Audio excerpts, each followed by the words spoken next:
예, 오늘은 이제 267페이지 펴시면 되겠습니다. 그죠? 267페이지 보시게 되면 거기에 소득세라고 나올 겁니다. 소득세.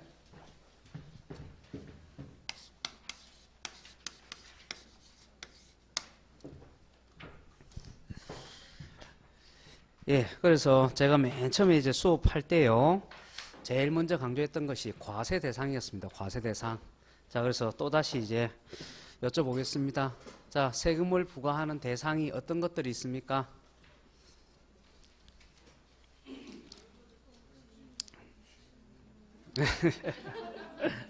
예. 그래서 우리가 무조건, 그죠? 세법이라면 기본적으로 그걸 기억하셔야 된다 이랬잖아요. 그죠? 그래서 과세 대상이라면 세 가지 얘기했어요. 뭡니까? 행위, 재산, 소득. 그죠? 예. 그게 가장 기본이에요. 그래서 그걸 까먹으면 안 됩니다. 자, 그래서 세금이라는 것은 과세관청에서 정해놓은 어떤 행위를 할 때 세금을 부과한다. 그죠? 재산이 있으면 세금을 부과하고 소득이 있으면 세금을 부과한다 그랬어요. 그죠? 그래서 앞전에 공부했던 취득세나 등록면허세는 전부 다 행위에 대해서 과세했죠? 예. 그래서 취득세는 어떤 행위에 대해서 과세하는 겁니까? 취득하는 행위. 뭘 취득하는 행위요? 소유권이라는 권리를 취득하는 행위. 그죠? 예, 그 다음에요. 등록면허세는요? 등기등록행위, 그죠? 등기등록행위라는 것은 등기부에다가 어떤 권리관계를 기재하는 행위다, 이랬죠, 그죠? 그 다음에 재산세와 종합부동산세는 소유하고 있는 재산에 대해서 과세를 했죠? 자, 그러면 이제 소득세, 소득세는 뭐에 대해서 과세할까요? 소득이요, 적어놨잖아요, 그죠? 예. 자, 그래서 소득세라는 세금은 소득에 대해서 과세를 합니다. 소득에 대해서 과세를 하는데, 다만 다른 세금하고의 차이점, 요거는 개인이 발생시킨 소득에 대해서만 세금을 거두는 거예요. 그죠?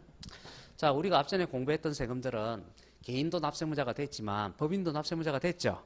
예, 그렇지만 소득세라는 세금은 오직 개인한테만 부과하는 거예요. 그래서 개인의 소득에 대해서만 세금 부과하는 겁니다. 자, 그럼 가령 예를 들어서 법인이 소득이 발생되면 어떻게 하느냐? 그때는 법인세라는 세금이 따로 있습니다. 자, 그래서 이 소득세라는 세금은 오직 누구한테만 과세하는 거다? 자, 개인한테만 과세하는 거다. 자, 그 다음에요. 두 번째.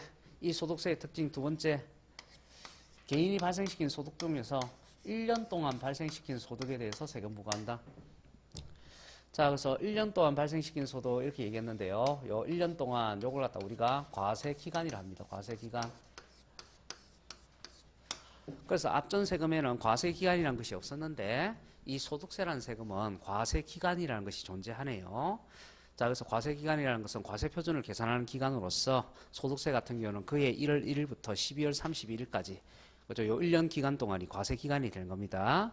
자, 그래서 소득세는 개인이 발생시킨 소득에 대해서 세금 거두는데 1년 동안 발생시킨 소득을 한데 묶어서 과세한다. 이렇게 생각하시면 되겠네요. 그죠? 자, 그리고 이렇게 과세기간이라는 것을 갖고 있는 세금, 이러한 세금은 납세무 언제 성립한다 그랬어요? 납세무 성립 시기? 과세기간이 끝나는 날에, 그죠? 그래서 우리가 맨 첫 시간에 납세무 성립, 확정, 소멸 이런 거 공부했단 말이에요. 그죠? 예, 그때 소득세라든가 또는 부가가치세 같은 세금은 전부 다 과세기간이라는 것을 갖고 있고 과세기간이라는 것을 갖고 있는 세금은 전부 다 과세기간 끝나는 날에 납세무 성립한다 그랬습니다. 그죠? 자, 그래서 첫 시간에 수업한 것을 그죠? 꼭 자주 보시면서 그죠? 내용을 파악을 해야 돼요. 그게 세금마다 계속 나온단 말이에요. 계속 연결되어서. 자, 그 다음에 그러면 개인이 발생시키는 소득의 종류가 굉장히 많은데 그 소득을 이 소득세에서는 몇 가지로 구분하느냐 이러니까 세 가지로 구분한답니다. 그래서 종합소득이라는 것이 있고 그 다음에 퇴직소득이라는 게 있고 그 다음에 양도소득이라는 것이 있다는 얘기예요. 자, 그래서 여러분 267페이지에 보시게 되면 거기에 이제 도표가 있단 말이에요. 도표. 도표 보시게 되면 거기에 그죠? 소득의 구분과 과세 방법 해가지고 종합소득, 퇴직소득, 양도소득 이렇게 구분해놨죠. 그죠? 자, 그리고 이 종합소득 같은 경우에는 개인이 발생시키는 소득 중에서 계속적이고 반복적으로 발생되는 소득들은 전부 다 종합소득이라고 해서 같이 묶어놨습니다. 그 대신에 퇴직소득이나 양도소득 같은 경우에는 요거 일시적이고 우발적으로 발생되는 소득이에요.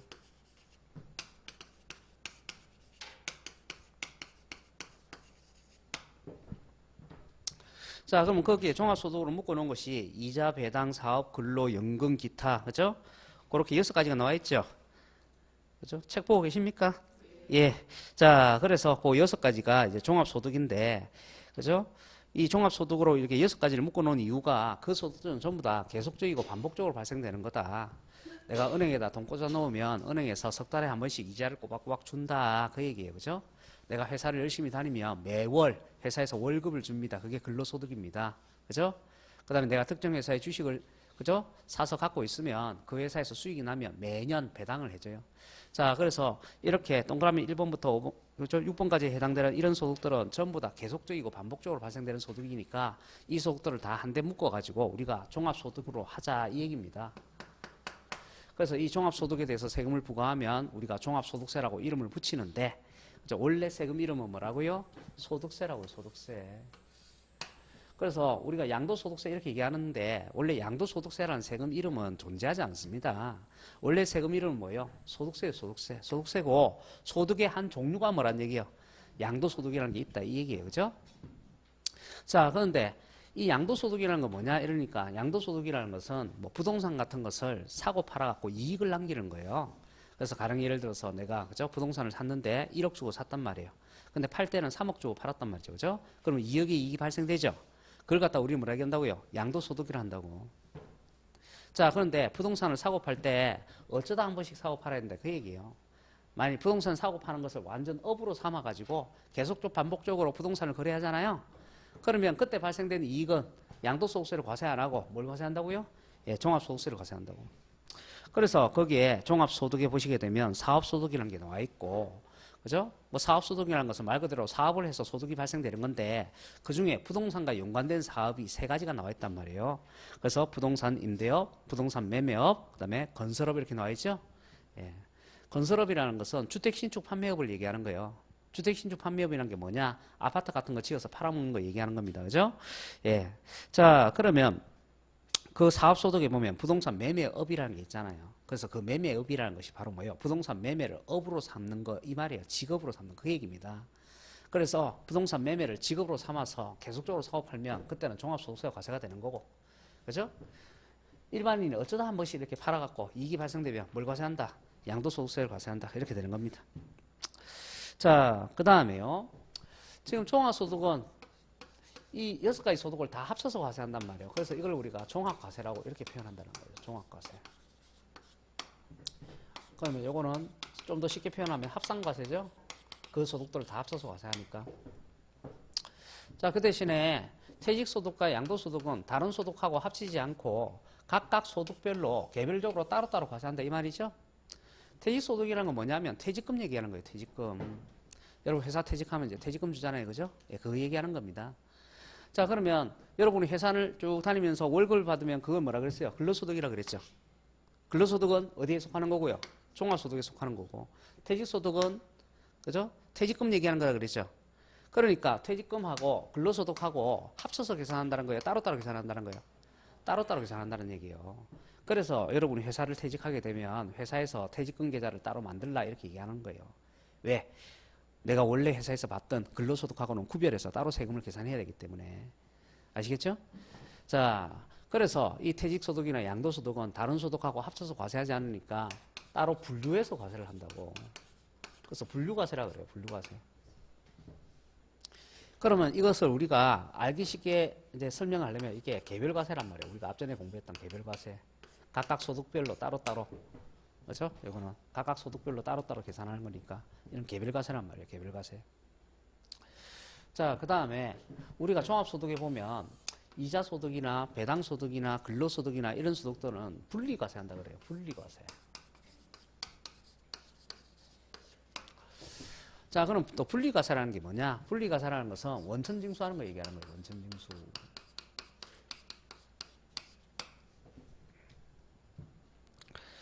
자, 그래서 267페이지에 보시게 되면 거기에 창고에 보시면 중간에 창고에 보시게 되면 거기 3번의 분리과세에 대해서 설명해 놓고 있죠. 소득에 대하여 원천징수함으로써 별도의 절차 없이 납세무가 종결되는 소득이다. 이렇게 되어 있습니다. 자, 칠판을 보세요. 여기 은행이 있다는 거예요. 은행. 자, 갑이 은행한테 예금을 한다고 예금. 그러면요, 이제 은행은 나중에 돈을 되돌려 줄 때 예금만 원금만 되돌려 주는 것이 아니고 이자도 같이 포함해서 되돌려 줍니다. 자, 그러면 갑이라는 사람은 은행에다가 돈을 예치해서 이자 소득이라는 것이 발생하게 된다고.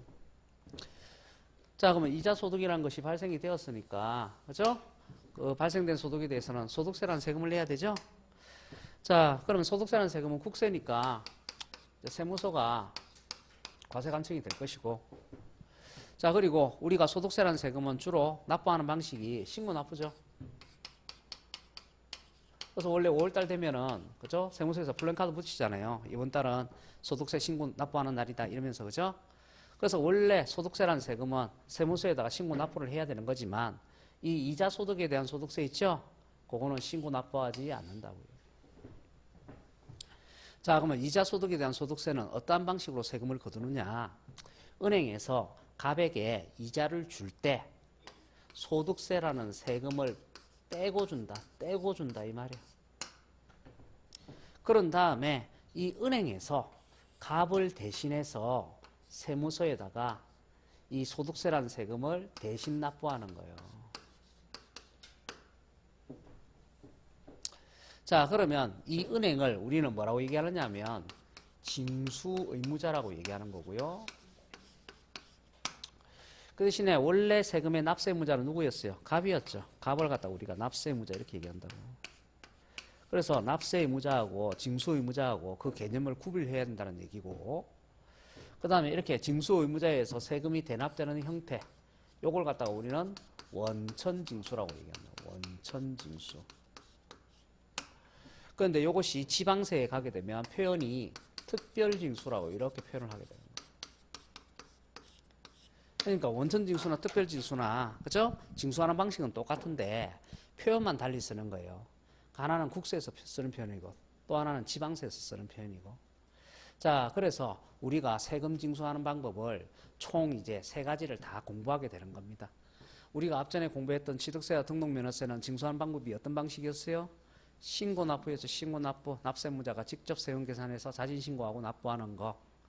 그 다음에 재산세는 징수 방법이 보통징수였어요. 보통징수. 보통징수는 과세관청에서 직접 세금 계산해서 고의서 보내주는 거. 그죠? 그 다음에 이제 세 번째 공부하는 게 뭐라고요? 원천징수라고, 원천징수. 그죠? 그래서 원천징수는 이렇게, 그죠? 그 소득이 발생되면, 그죠? 거기서 이미 뭘 떼고, 세금 떼고 주는 거. 그래서 뭐 복권 같은 것도 마찬가지죠. 예, 여러분 뭐 로또 같은 거 이런 거 뭐 4등 같은 거 당첨해 보실지 모르겠는데, 예, 그래서 로또 4등 당첨돼 갖고 은행에 가서 돈 주세요 이러면 세금 떼고 준단 말이에요. 아시겠죠? 그래서 그런 것들이 다 원천징수다 이렇게 생각하시면 돼요. 예. 자, 그래서 결국은 우리가 소득세라는 세금은 징수하는 방식이 총 세 가지가 있다는 얘기입니다. 그래서 종합소득같이 소득을 합산해서 과세하는 종합과세라는 방식이 있고, 그 다음에 퇴직소득과 양도소득은 각각 소득별로 따로따로 구별해서 과세하는 분류과세라는 방식이 있고, 그죠? 그 다음에 종합소득 중에서 이자소득이나 배당소득이나, 그죠? 근로소득과 같이, 그래서 소득이 발생할 때 이미 세금을 떼고 주는 원천징수라는 방식이 있다. 즉, 분리과세라는 방식이 있다. 자, 그래서 과세하는 방식이 여기서 총 세 가지가 있구나. 뭐 이런 것들 확인해 두시면 되겠습니다. 자, 그 다음에 우리가 이제 종합소득에 대해서 이제 시험 문제를 내면 부동산과 연관된 사업소득에 대해서 시험 문제를 내거든요. 그러면 거기에 사업소득이 부동산 임대업이 있고 부동산 매매업이 있고 건설업이 있고 이렇잖아요. 그죠? 그러면 옛날에는 매매업과 건설업 구분하는 거 시험 문제 많이 냈는데 최근에는 부동산 임대업에 대해서 시험 문제를 많이 내고 있습니다.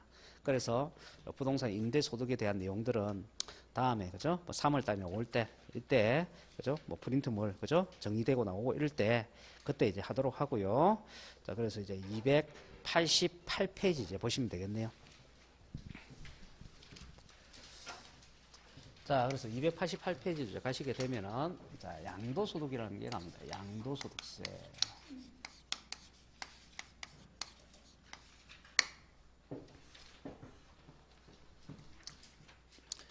자, 그러면요, 양도소득세라는 세금은요, 두 가지로 구성이 되어 있답니다.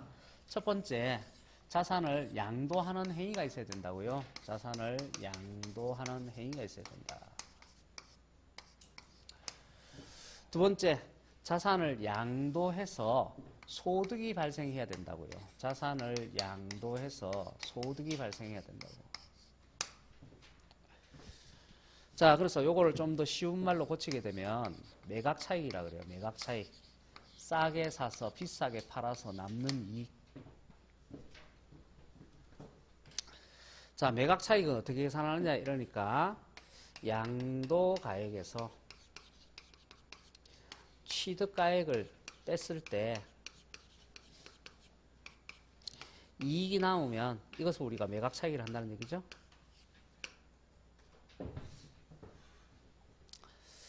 자, 그래서 내가 과거에 부동산 살 때 1억 주고 샀다. 그러면 그 1억 원이 취득가액이 되는 거예요.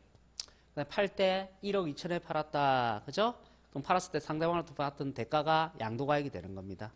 자, 그러면 1억에 사서 1억 2천에 팔게 되면은 2천만 원 이익이 발생하죠. 예, 그러면 양도소득세가 과세가 된다. 이렇게 되는 거예요. 근데 가령 예를 들어서 내가 1억에 샀는데 팔 때는 8천만 원에 팔았다. 그죠? 그러면 그때는 2천만 원 손실을 보죠. 그 손실이 나면 세금 낸다, 안 낸다? 안 낸다. 그래서 너무 당연한 얘기인데 제가 왜 그 얘기를 했느냐. 우리가 제가 맨 처음에 수업 시작할 때 과세 대상 얘기했잖아요. 세금을 부과하는 대상은 세 가지가 있다.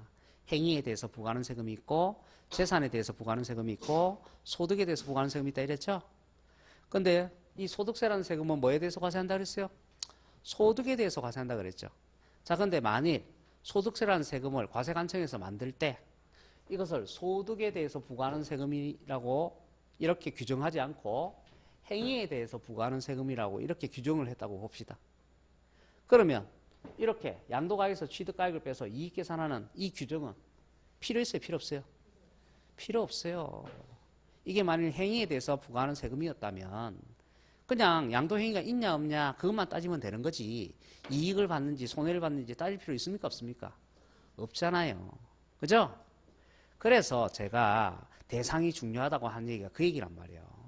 이 세금의 대상을 뭘로 정하느냐에 따라서 이걸 행위로 정하느냐 재산으로 정하느냐 소득으로 정하느냐 거기에 따라서 그 세금의 규정이 다 정해진단 말이에요. 이거는 소득에 대해서 세금 부과하는 거니까 이 소득을 계산하는 규정이 있단 말이죠.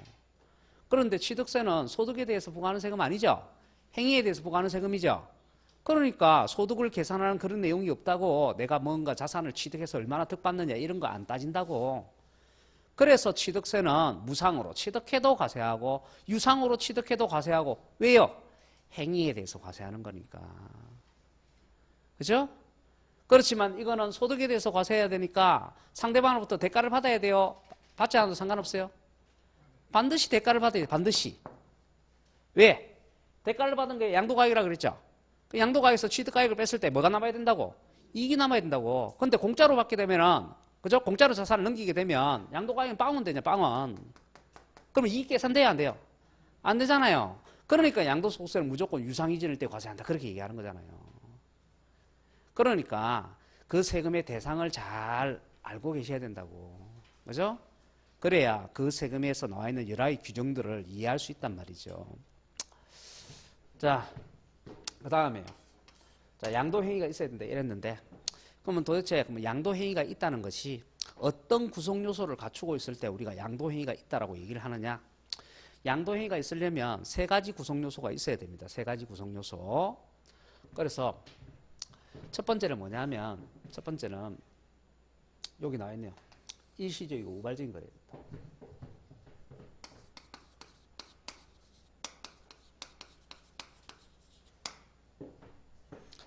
자, 그래서 계속적 반복적 거래가 되면 안 된다 이 말이죠. 그러면 어디로 간다 그랬어요? 예, 종합소득으로 간다 그랬잖아요. 그래서 일시적이고 우발적인 거래가 되는 거고. 그다음에 두 번째는 아까 무상으로 이전하게 되면 해당 안 된다 그랬죠? 예, 왜? 양도가액이 빵원이 되기 때문에. 그래서 항상 양도행위가 있으려면 어떻게 된다고요? 유상으로 이전이 돼야 된다고. 상대방으로부터 반드시 대가를 받아야 된다고. 자, 그 다음에 세 번째는요. 사실상 이전이 된다. 형식상 명의만 왔다 갔다 하는 거 그거 양도 아닙니다. 자, 그래서 우리가 취득세에서 신탁법에 의한 신탁이라는 거 공부했죠? 그래서 신탁법에 의한 신탁 같은 경우에는 갑이라는 사람이 신탁회사한테 소유권을 넘기더라도 그 실질로 넘기는 거라 그랬어요? 그냥 형식상 넘기는 거라 그랬어요? 그 형상 능력이라는 거라 그랬어요. 재산의 관리를 맡기는 거지 내가 그 재산을 신탁회사한테 판 게 아니라 그랬잖아요. 그죠? 그래서 신탁 같은 경우 신탁을 설정해서 소유권이 건너가든 신탁을 해지해서 소유권이 되돌아오든 양도로 본다 안 본다? 안 본다 이래야 될 거 아닙니까? 왜? 그거는 형상 이전이지 사실상 이전이 아니기 때문에. 자, 그래서 우리가 양도행위가 있으려면 이 세 가지 요소를 다 갖추고 있을 때 그걸 양도행위가 있다 이렇게 얘기하는 거고, 세 가지 중에 한 가지 요소라도 갖추고 있지 못하면 그때는 양도행위가 없기 때문에 양도소득세가 과세되지 않는다 이렇게 되는 거예요.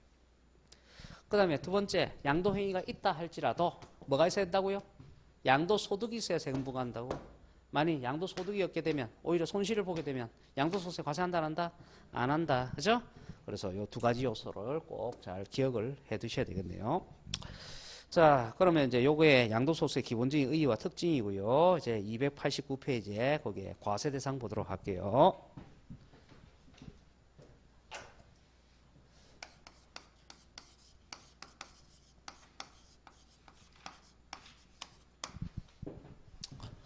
자, 양도소득세 과세 대상은 뭡니까?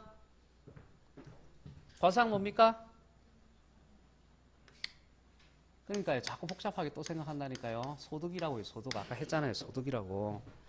항상 과세 대상 하면 우리 세 가지 중에 하나만 떠올리면 된다 그랬잖아요. 행위, 재산, 소득. 1, 2월 달에 그것만 기억하면 된단 말이에요. 다른 건 다 까먹어도. 자, 그래서 세금의 과세 대상이라고 이렇게 물으면 무조건 셋 중에 하나를 대답하면 된단 말이에요. 행위냐, 재산이냐, 소득이냐. 이거 뭐에 대해서 과세하는 거예요? 소득에 대해서. 근데 그냥 소득이 아니고 뭐예요?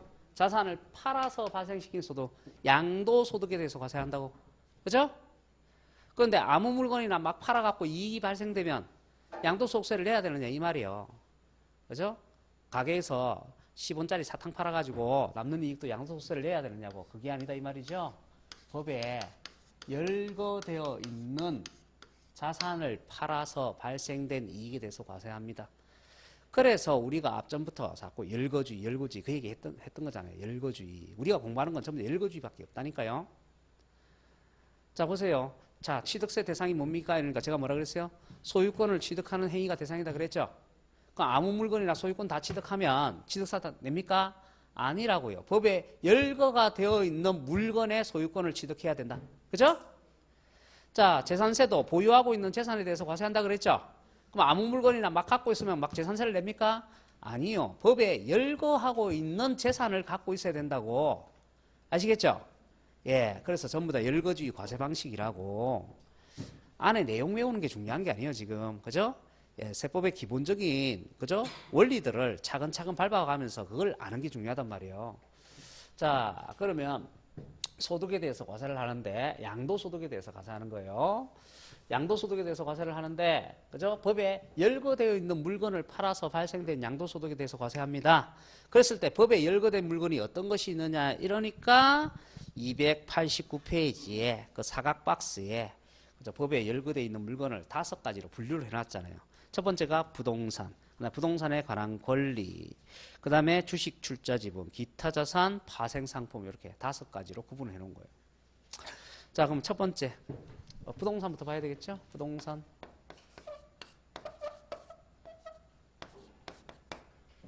자, 그런데 여기서 부동산을 분류하는 기준이 중요하죠. 부동산을 어떻게 구분했느냐? 토지와 건물로 구분했다. 그 얘기죠?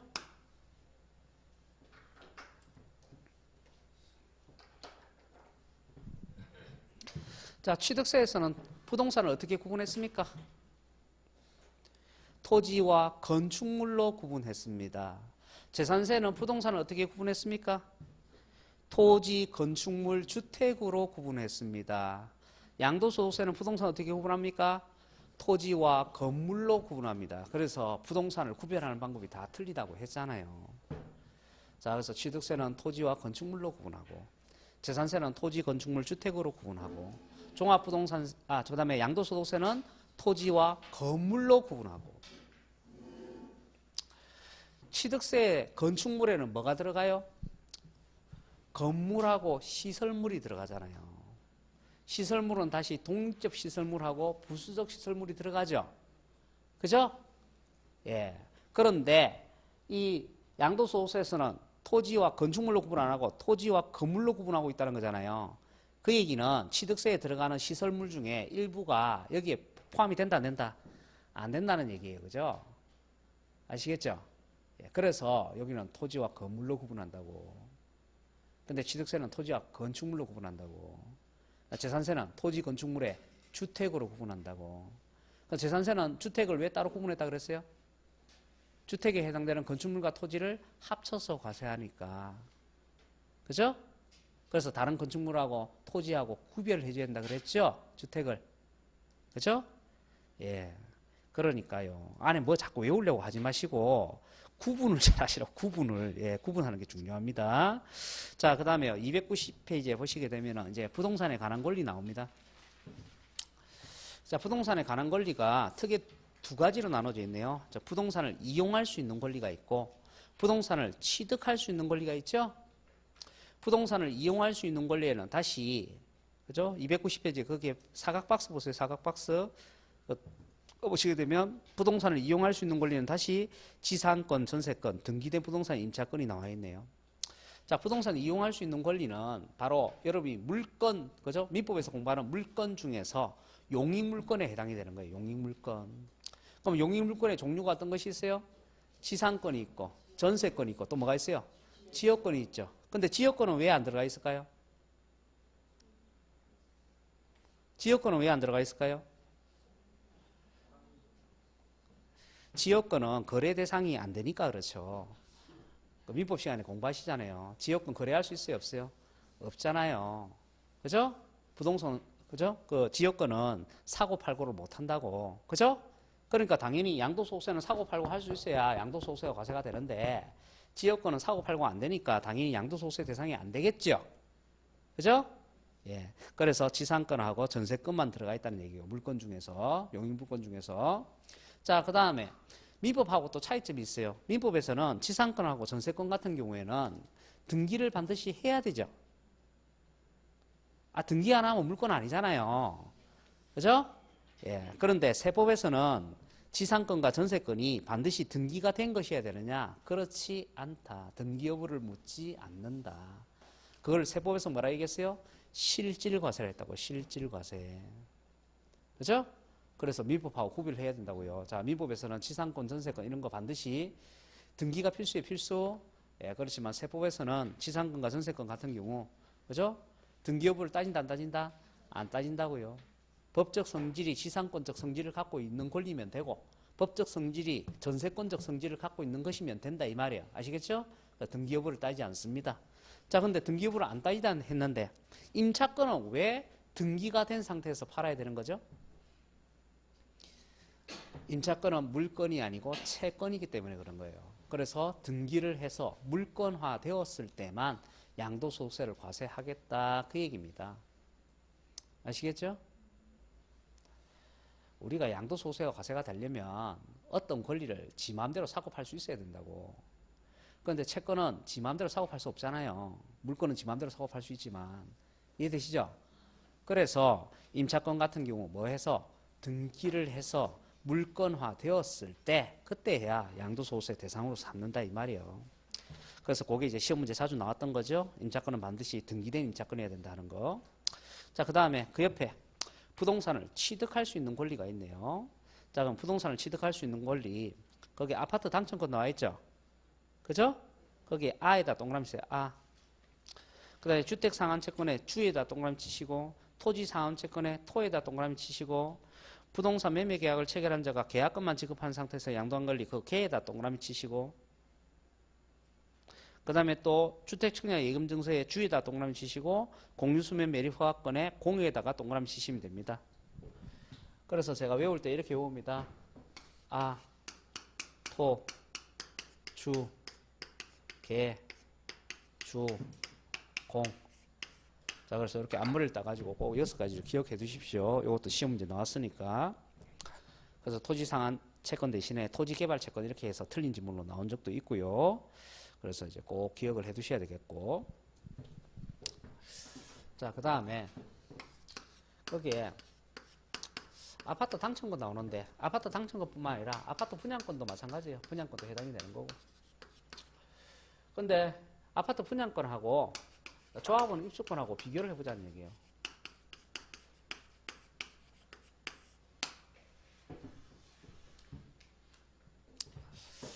아파트 분양권하고 조합원 입주권이요. 양도소득세에서 과세를 할 때는요. 요 둘 다 부동산을 취득할 수 있는 권리로서 양도소득세가 다 과세가 됩니다. 양도소득세가 과세가 된다고요.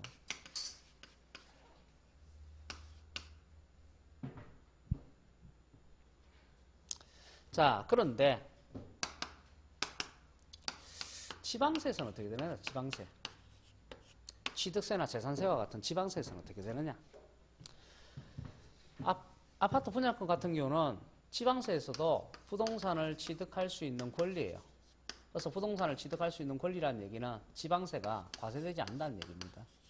왜냐하면 지방세는 권리에 대해서는 과세하지 않거든요. 부동산을 취득할 수 있는 권리에 대해서는 과세를 안 한다고. 여러분 취득세 공부할 때 뭐 분양권에 대해서 과세한다 이런 얘기 들어보셨어요?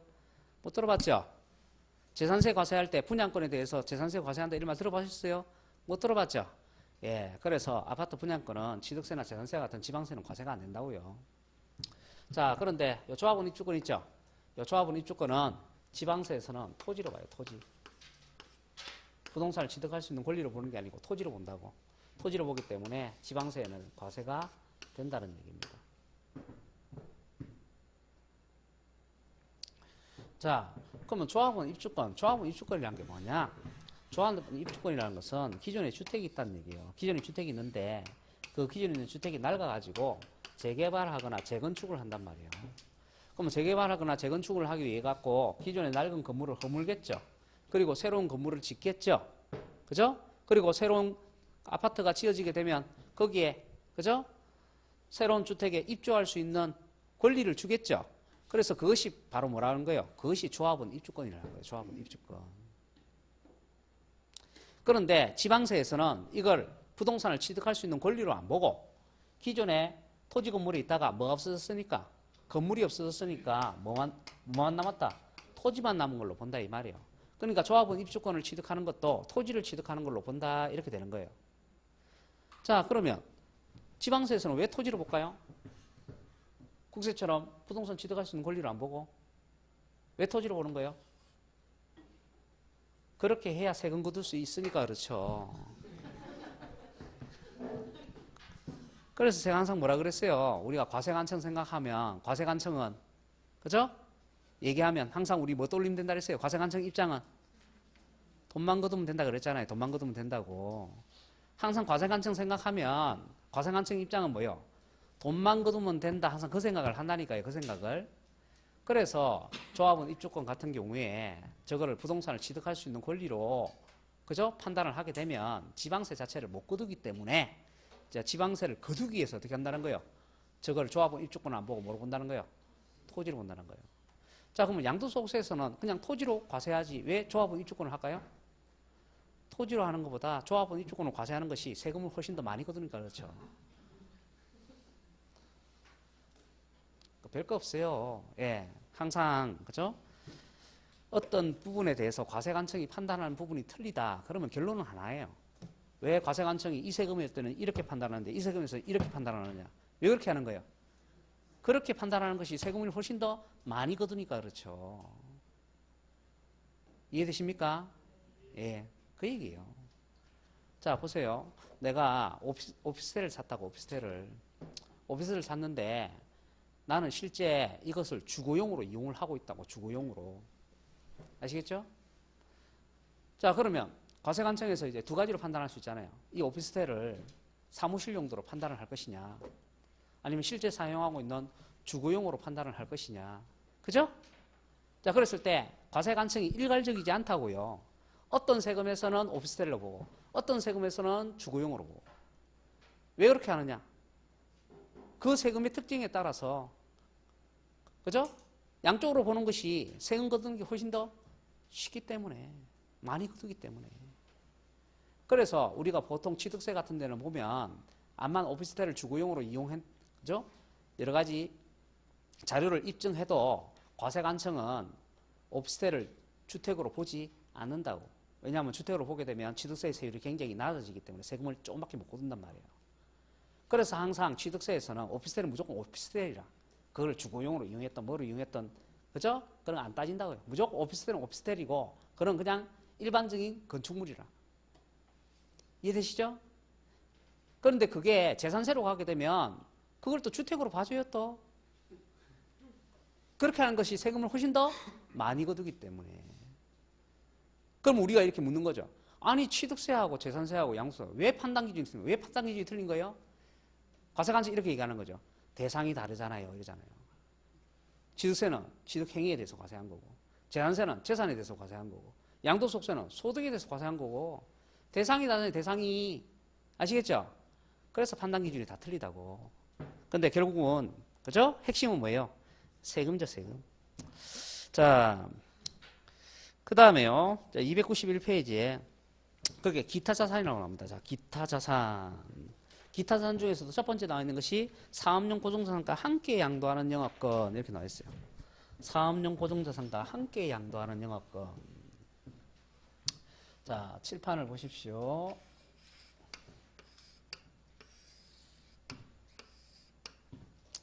자, 50년 전통의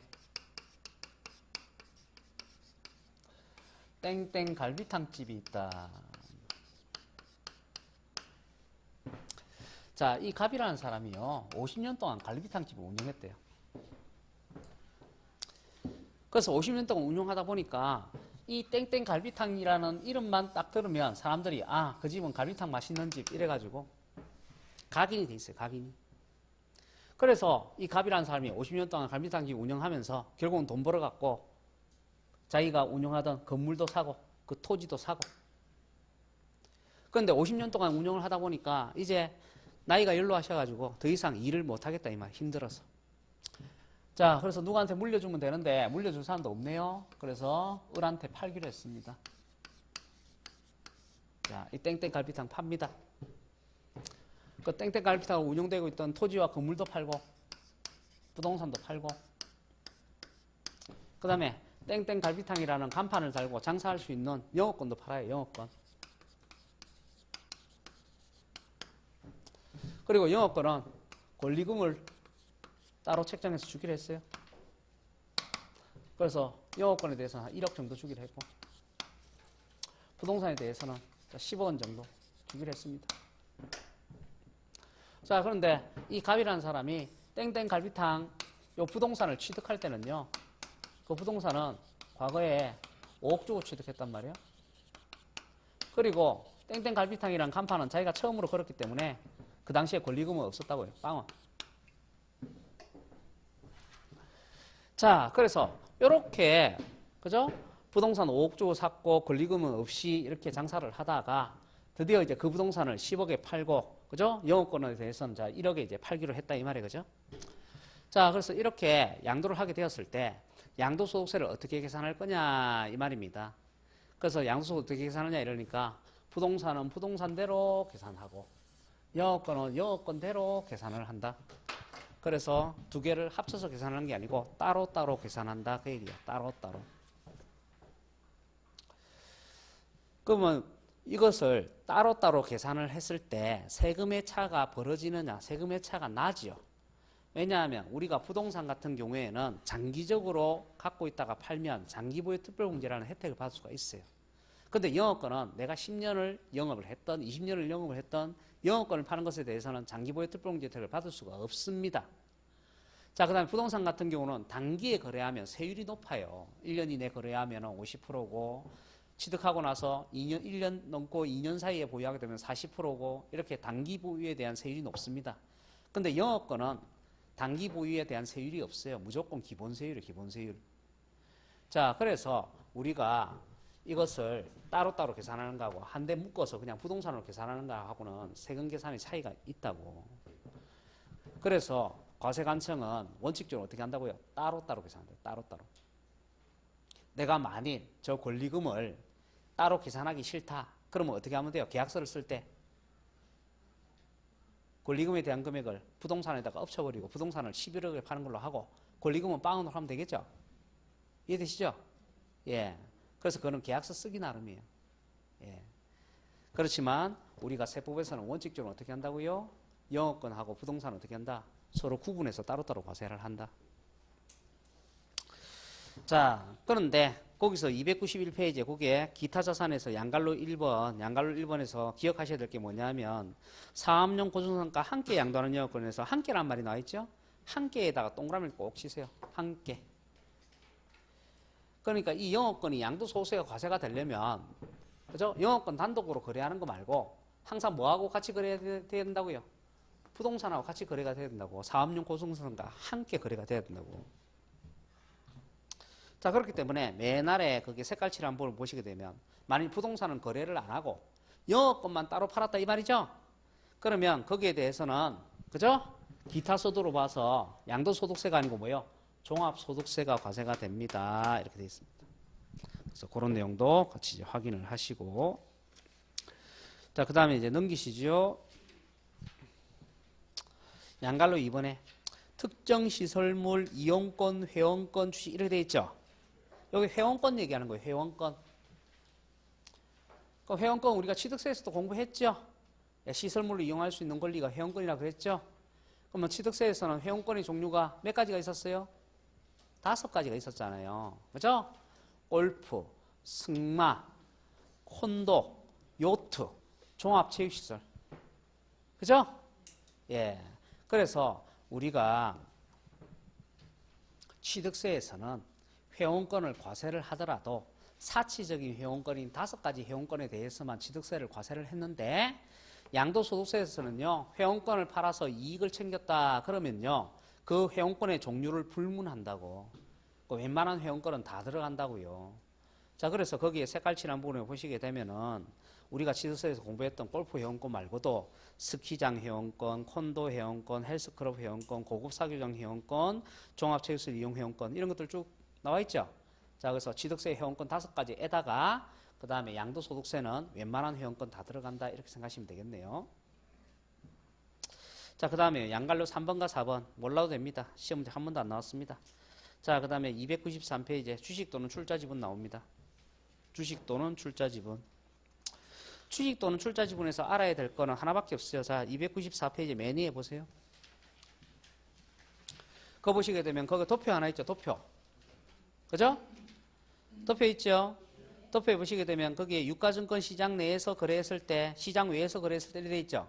시장 외에서 거래했을 때는 어떤 주식이든 다 양도소득세를 과세를 한다는 거고 유가증권 시장 내에서 거래했을 때는 누구의 주식만 과세하겠다? 대주주의 주식만 과세를 하겠다. 거기에다가 줄을 쫙 끊어놓으시면 돼요. 대주주만 과세한다고. 시장 내에서 거래했을 때. 시장 내에서 거래한다는 게 뭐냐 하면 우리가 일반적인 주식 거래하는 걸 얘기하는 거예요. 우리가 주식 거래를 하려면 증권회사에 찾아가고 계좌를 개설을 해야 됩니다. 그리고 증권회사에서 제공하는 거래 프로그램에 따라서 인터넷으로 거래를 하든지 아니면 증권회사에다가 주문을 넣는 거죠. 예, 그게 시장 내에서 거래하는 거예요. 그게. 그럼 시장 외에서 거래하는 건 뭐냐? 시장 외에서 거래하는 것은 그렇게 그죠? 증권회사에서 제공하는 거래 시스템 그 시스템 하에서 이렇게 거래하는 것이 아니고 그죠? 그 증권을 갖고 있는 사람한테 직접적으로 찾아가서 1대1로 거래를 하는 거예요. 그게 시장 외에서 거래하는 거예요. 아시겠죠? 예. 그래서 우리가 시장 외에서 거래하는 것은 양도소득세, 그죠? 그 주식이 어떤 주식이든 전부 다 양도소득세 대상이 되는데 만약 시장 내에서 거래를 한 것이다. 그러면 그때는 대주주의 주식만 과세가 되니까 소액주주는 양도소득세가 과세가 된다 안 된다? 안 된다 그 얘기입니다. 그래서 우리가 부동산하고 주식을 비교해보면 어느 게 세금적으로 훨씬 더 유리하냐 이러면 주식이 훨씬 더 유리한 거죠. 왜냐하면 부동산은 취득하면 취득했다고 세금 내고 보유하면 보유했다고 세금 내고 팔면 팔았다고 세금 내잖아요. 그죠? 그렇지만 주식은 취득세도 없어 재산세도 없어 양도소득세도 없어요. 그래서 세금적으로 보면은 주식이 훨씬 더 유리하다고 볼 수가 있습니다. 자, 그 다음에요. 293페이지 보시게 되면 거기에 대주주의 요건이 나와요. 대주주의 요건. 그 맨 아래 보시게 되면 그래가지고 상장 주식 같은 경우는 뭐 1% 이상을 갖고 있거나 또는 특정 회사의 주식을 일정 금액 이상 갖고 있을 때 뭐 이렇게 해가지고 몇 년도에 그저 팔았느냐에 따라서 그 금액이 다 다르죠. 그죠? 예. 그래서 참고삼아 보세요. 시험 문제 나올 일은 없을 거예요. 자, 그 다음에 다시 이제 294페이지 되돌아오셔가지고 왜냐하면 주식 같은 거 이렇게 많이 거래하시는 분은 참고삼아 받으시라고 내가 얼마 이상 거래를 하면 그렇죠? 특정 회사의 주식을 얼마 이상 거래하면 대주주가 되는지 이런 거. 자, 그다음에 294페이지 이제 보시게 되면 파생 상품 나옵니다. 파생 상품. 파생 상품 같은 경우는 일단 동그라미 1, 2, 3 세 개가 나와 있는데 동그라미 1에 보면 코스피 200 선물이라는 게 있고 그다음에 코스피 200 옵션이라는 것이 있어요. 그래서 선물과 옵션 이런 것이 이제 파생 상품이 되는데 여러분이 이제 파생 상품에서 기억하셔야 될 것은 그밖에 없어요. 자, 파생 상품이 양도소득세 대상이다. 그것만 기억하면 되는 거예요. 예, 그 이상 뭐 추가적으로 그죠? 더 깊이 이제 볼 필요는 없고 다만 이 파생 상품에 대해서 이제 개정된 내용이 하나 있으니까 그 내용은 뒤에 기본 공제할 때 그때 이제 설명을 하도록 하고요. 그 다음에 그 옆에 이제 295페이지 보시게 되면 거기에 양도의 개념 및 형태 이래가지고 양도의 정의가 나와 있습니다. 그래서 양도의 정의는 제가 다 설명했어요. 요거 일시적이고 우발적인 거래야 되고 유상 이전에 되고 사유상 이전에 돼. 이게 양도의 개념입니다. 그래서 한 장 넘기시죠. 그래서 296페이지 보시게 되면 거기에 양도 행위로 보는 것 이렇게 돼 있죠. 양도 행위로 보는 것이 바로 이 세 가지 요소를 다 갖추고 있는 거예요. 그래서 대표적인 거 뭐 나와 있느냐? 매도 나와 있어요. 매도. 매매에 있어서 파는 사람 입장을 매도라 하죠. 매도. 그리고 매도와 같은 종류에 해당되는 거. 그게 이제 세 번째로 보면 공매, 경매, 대금 분할, 지급, 할부 거래, 연부 매매 이런 거 전부 다 매도에 해당이 되는 것다. 그 얘기입니다. 그래서 이런 거 전부 다 매도에 해당되는 거니까 양도에 해당되는 거죠. 그 다음에 그 밑에 뭐 나와요? 교환 나옵니다. 교환. 자, 그래서 교환 같은 경우 세 번째 줄에 쌍방 모두 그다 줄 것이에요. 쌍방 모두. 그래서 부동산을 서로 맞바꾸게 되면 양당사자 모두 다 양도소득세가 과세가 된다. 그거 잘 기억하시면 돼요. 자, 교환이라고 나오면 무조건 어떻게 한다고요? 양당사자 모두 다 양도소득세 과세가 된다고. 자, 그런데 교환의 경우 양당사자 모두한테 양도소득세 과세하는 것이 원칙인데 예외적으로 교환의 경우 양도소득세가 과세되지 않는 교환이 있다고요. 자, 그게 301페이지 보시게 되면 301페이지 맨 위에 지적 경계선 변경을 위한 교환이라는 게 나옵니다. 지적 경계선 변경을 위한 교환. 그래서 그것만 양도소득세 과세가 안 되고 그 외의 교환은 전부 다 양도소득세를 과세를 합니다.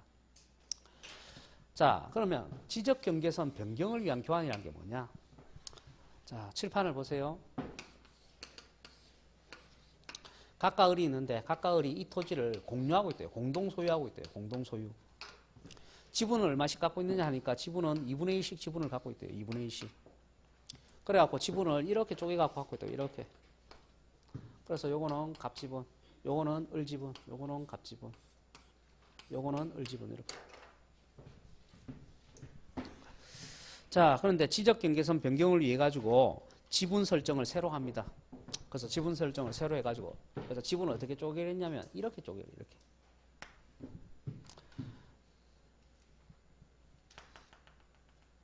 그래서 요 위에 요거를 갑지분을 하고 요 밑에 요거를 을지분을 하기로 했다고. 자, 그럼 어떻게 되는 거예요? 앞전에는 갑지분이 이랬죠. 근데 지금은 갑지분이 이렇게 됐죠. 그러면 요게 원래는 뭐였는데 갑지분이었는데 누구 지분으로 바뀌었어요? 을지분으로 바뀌었잖아요. 그 다음에 아까 을 같은 경우는 지분이 이랬죠. 근데 이번에는 이렇죠. 그러니까 요 위에 있죠. 요 위에. 요건 지금 누구 지분이 된 거예요? 갑지분이 된 거죠.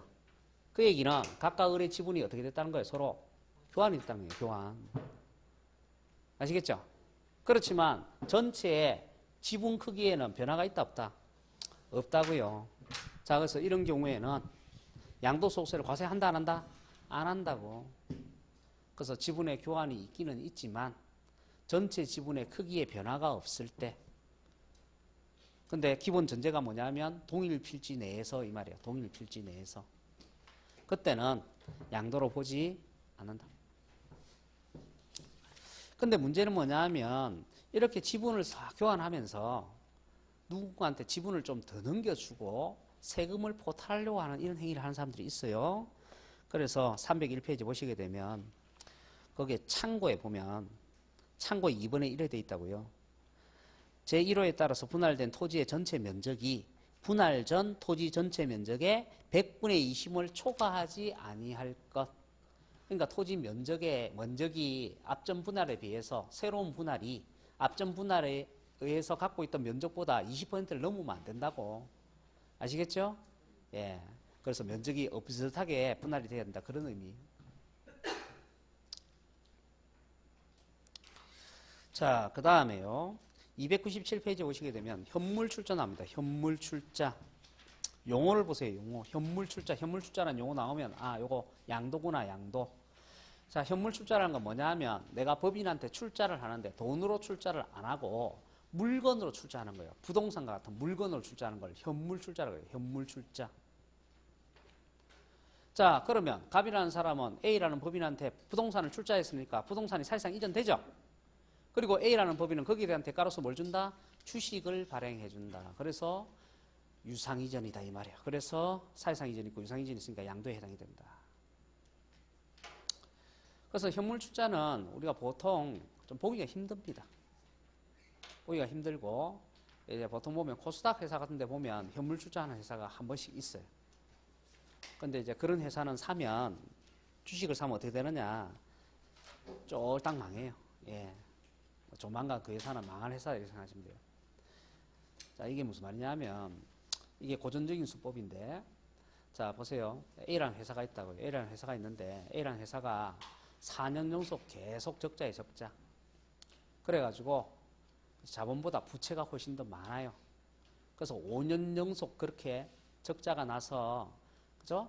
자본보다 부채가 훨씬 더 많아지게 되면 퇴출돼요. 퇴출. 코스닥 시장에서 퇴출된다고. 그래서 이제 보통 이제 5년 연속 적자가 될 것 같다 이러면은 이제 그 기업에서 우리 무슨 신사업 합니다 이래갖고 이상한 꿈의 사업 같은 거 막 합니다. 우리 뭐 그죠? 수소 자동차 만들겠다 해서 막 이제 아무튼 뭐 이상한 신사업을 해요. 바이오 사업 하겠다 해서 하면서 그래갖고 신사업을 하면서 이제 투자자금을 끌어모은단 말이에요.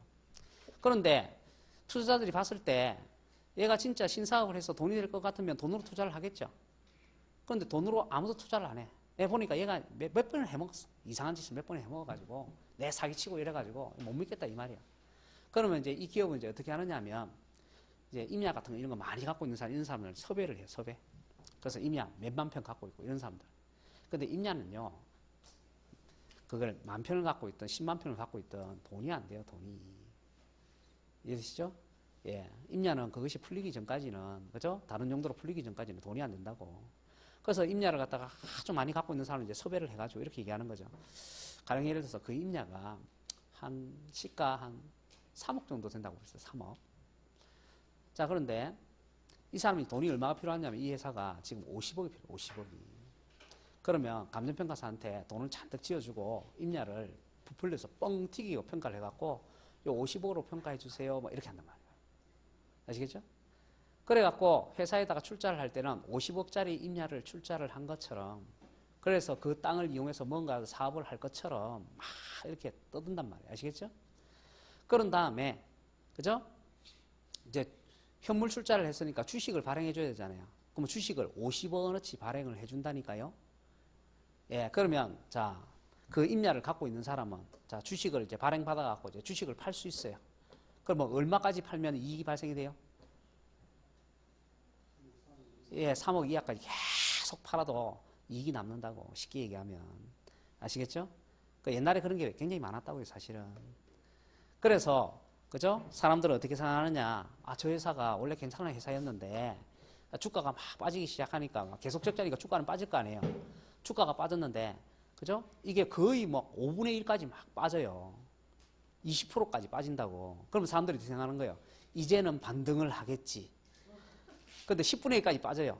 또 물타기를 한다고. 이제는 반등을 하겠지. 절대 반등 안 합니다. 그죠? 예. 그러고는 망한다 이 말이죠. 예. 그래서 이제 현물 출자하는 기업들은 투자를 하면 안 된다. 그 얘기입니다. 자, 어쨌든 이런 현물 출자도 어디에 해당된다? 양도에 해당이 된다. 그 얘기입니다. 자, 그 다음에 양갈로 4번에요. 토지 등의 수용 나옵니다. 수용. 수용도 양도죠. 왜요? 사업 시행자한테 부동산이 넘어가고 거기에 대한 대가로서 보상금을 받으니까 그래서 사실상 이제 유상이전이 있으니까 양도에 해당이 됩니다. 자, 그 다음에 대물변제 나옵니다. 대물변제. 대물변제라는 것은 뭐냐 하면은 돈 대신에 부동산으로 갚는 거예요. 물건으로 대신 갚는 거. 그걸 대물변제라 그래요. 가령 예를 들어서 내가 이혼을 하면서 위자료를 돈으로 줘야 되는데 위자료를 돈으로 주지 않고 부동산을 넘겨준다. 내가 교통사고를 내서 또 누구한테 피해를 입혀가지고 손해배상을 해야 되는데 손해배상금을 돈으로 주지 않고 부동산으로 대신 준다. 그죠? 그 다음에 세금 같은 것을 원래 돈으로 내야 되는데 돈으로 안 내고 부동산으로 세금을 대신한다. 그러면 그걸 우리가 재산세에서 물납이라고 했죠. 물납. 그죠? 그래서 이런 물납 같은 것도 어디에 해당된다고요? 대물변제에 해당이 된다고. 자, 그래서 대물변제에 해당되는 건 전부 다 양도다. 그 얘기입니다. 그래서 거기에 대물변제 유형해갖고 298페이지 매니에 보면 1번에 이혼 위자료 대신에 부동산 넘겨주는 거, 2번에 손해배상금 대신에 위자료 넘겨주는 거, 손해배상금에 대한 위자료를 부동산으로 넘겨주는 거, 3번에 세금을 뭐로 하는 거, 예, 물건으로 대신 납부하는 거 이런 거 나와 있을 겁니다. 자, 그 다음에요. 그 밑에 양갈로 역분에 부담부 증여 나옵니다. 부담부 증여. 근데 부담부 증여는 설명을 많이 해야 되니까 잠시 쉬었다 하도록 하죠. 예.